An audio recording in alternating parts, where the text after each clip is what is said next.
Alright, what is this dude talking about? Steam Deck first hand on with Valve's handheld gaming PC 1 hour ago?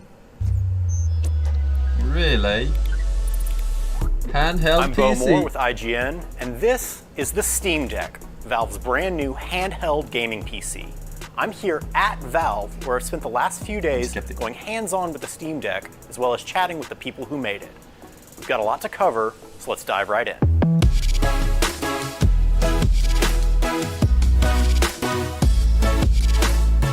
When I first saw the Steam Deck, I was a bit thrown off by its control layout.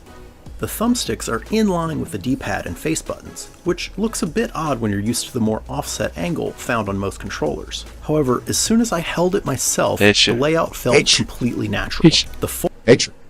Yeah, I mean, they fucking quadruple super check these things. They're like the most important things.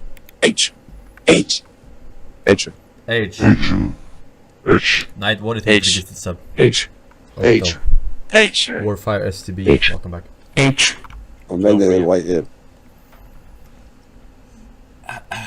Full-size thumbsticks felt precise, and while the D-pad wasn't quite as clicky as I'd like, it was fully serviceable for rounding out some quarter circles in Guilty Gear Strive. Similarly, the face buttons and bumpers all felt solid and served me well through a few runs of Hades. The triggers did feel a little bit squishy for my taste, but it's worth noting that I was using a non-final hardware unit, so it's possible that things might improve there as Valve tweaks the deck before launch. So they say.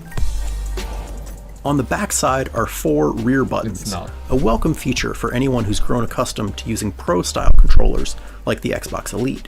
These, like the rest of the buttons and other inputs, can be fully customized to whatever you like thanks to Steam Input, Valve's commitment to making useful custom key bindings available for almost any controller layout. Underneath the thumbsticks are one of the deck's standout features, 2 precision trackpads, which give you access to mouse controls for games that don't play well with a controller. The trackpads here are an evolution of the same technology that we've been working on. What game would you play on a fucking laptop without a mouse that you don't want to play with a controller? RTS? You would use a fucking finger to play an RTS instead of a mouse? No one would ever. Since the Steam controller days and experimenting with internally, you also have seen some of our trackpad work as part of the index controller, for example. They can be used for many different things. We have a keyboard that lets you do dual thumb typing. In-game, you can map them to areas of the screen. I would play auto mouse chess cursor to jump there and be kind of a one-to-one region type input. That's the only game I can think of, like mobile games that pop up on top of the game and have many customizable like macro buttons or keyboard keys. And you can just use it for mouse input, where it's really powerful and reliable for the people that are comfortable with that sort of input.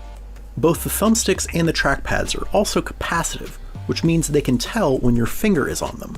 Combined with the internal gyro sensor, it gives you a weirdly precise level of control that, after a brief adjustment period, is honestly not far off from using a regular mouse. Yes, even in first-person shooters like Doom Eternal. Finally, the 7-inch screen is touch-enabled as well, giving you yet another option for controlling your games. The Steam Deck will draw immediate comparisons to the Nintendo Switch, but while it might look like a handheld console, Valve's device has much more in common with a desktop gaming PC. The Steam Deck runs a custom version of Steam OS that gives you a console-like experience on the surface, but under the hood is a full-blown PC. It's a PC. We don't think people should be locked into a certain direction or a certain set of software that they can install. If you buy a Steam Deck, it's a PC. You can install whatever you want on it. You can attach any peripherals you want to it. Maybe a better way to think about it is that it's a small PC with a controller attached as opposed to a gaming console. I think it differs from these kind of platforms. Okay, I see what you mean, but why would anyone buy this? Alright, you buy a Switch because of Nintendo exclusive games. Alright, if you want to play PC games, you play it on a fucking PC. You don't play it on a Game Boy. You can just customize the experience and use all the options at your disposal that are typically associated with PC gaming. We think that while that there will be a pretty approachable entry point where you can see the games that work really well by default. Traveling. And get a pretty seamless gaming experience. If you want to go one step further and use all of these options, you can. Customize your controls, a laptop with a mouse your level and keyboard, of performance, and battery laptops life, already suck ass. use Steam Workshop or Imagine even mods that are outside of Steam Workshop. All these options that are dear to to PC gamers are fully supported by the deck. This means you can do pretty much anything on it that you can do at your desk. Plug in a mouse and keyboard? Yep. Tab out of your games to a browser or video? Sure.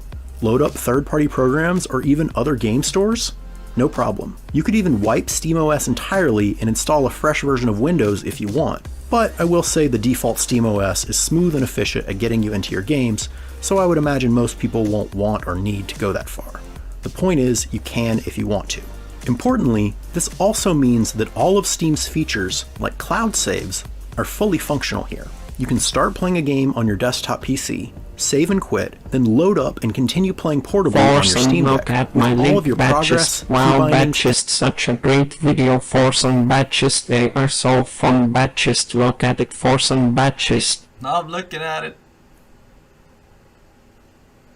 and mods fully intact. You can also suspend games indefinitely on the deck itself, similar to how the Switch works, though you can't have multiple games suspended at once, like with Quick Resume on the Xbox Series X. Valve also told me that they're looking into ways to cloud sync suspended games between desktop and deck, meaning you could potentially hop between platforms without needing to save and quit, but that functionality wasn't in place yet during my time with the device. While the Steam Deck is obviously designed for portable gaming, it's also fully functional as a desktop PC. Using a USB-C dock, you can connect it to a monitor, mouse and keyboard, Ethernet, and whatever other peripherals you want. Valve is developing an official docking station, which will be sold separately, but a standard USB-C dock will work just as well. In desktop mode, Steam Deck honestly just feels like a PC. The OS is Linux-based, but it feels largely familiar to Windows and is capable of running both Windows and Linux games. I played a bit of Factorio and Death Stranding with mouse and keyboard on a 32-inch monitor, and if it weren't for the deck sitting docked next to me on the desk, I would have honestly just forgotten that it wasn't running off of a traditional desktop PC. And the price? Of course, a PC gaming device isn't worth much if it can't play games well. But worry not, in the power department, the Steam Deck is no slouch. We've been partnering pretty closely with AMD on bringing up next generation APU and developing the mainboard and the software solution around it. It has like 4 cores of Zen 2 architecture CPUs with SMT enabled, so up to 8 threads. And the GPU is based on the very latest AMD RDNA 2 architecture, which supports all the latest features like ray tracing and variable ray shading. The total APU combined power is about 2 teraflop, which should let people play the games that they have in their library without issues at 720 and provides lots of horsepower to that effect. 2 teraflops puts the Steam Deck in the ballpark of the Xbox One and PS4. In practice, it's actually more impressive than that. Since it targets a 720p resolution, which is more than enough for the 7-inch screen, the Steam Deck is able to play current-gen PC games at medium to high settings at smooth frame rates. While I wasn't able to run benchmark tests during my hands-on time, I played Death Stranding, Doom Eternal, Control, and several others, all of which looked great and played smoothly. The deck comes in 3 different models, but power-wise they all have the same internals. The only difference is in storage space. The base model has 64 gigs of storage for $399. Moving up to the 256 gig model costs $529, while the top end will cost $649 for 512 gigabytes. All 3 storage devices are SSDs, however, the 256 and 512 gig models use an NVMe drive for even faster load times. And while the internal storage itself can't be upgraded, there's an SD card slot to expand your storage even further, which games can be installed onto and played directly off of. Just buy a PC. The Steam Deck will be available this holiday season with reservations starting soon. We've got a lot more coverage planned all month long, so for all that and more, keep it right here at IGN. Just buy a PC, man.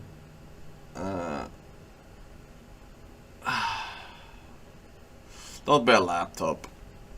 Alright. You don't need to fucking play games when you travel. Just use your phone. Alright. Play some fucking Candy Crush on the bus or whatever. It's fucking fine. It's fucking fine. That's it's handheld PC. Not everyone sits at home 24/7. Yeah, you want to buy a fucking $700 fucking handheld PC that sucks compared to $700 of traditional PC worth? Be my guest, alright? Or are you gonna buy the fucking 464 gigabyte fucking one with you can fit almost one game? Yeah. I don't think so, you know. I just don't think it's worth. You buy the Switch is shit value too. It is, but they have exclusive games at least. All right, they have exclusive games that you can't get anywhere else. That's why you get it. Exclusive equals good. I mean, sometimes they're good. Sometimes. Well, maybe Valve should focus on releasing some cool new games. How about that? I would buy those games. I would let them take my money. If Valve releases a game, I would buy that blind.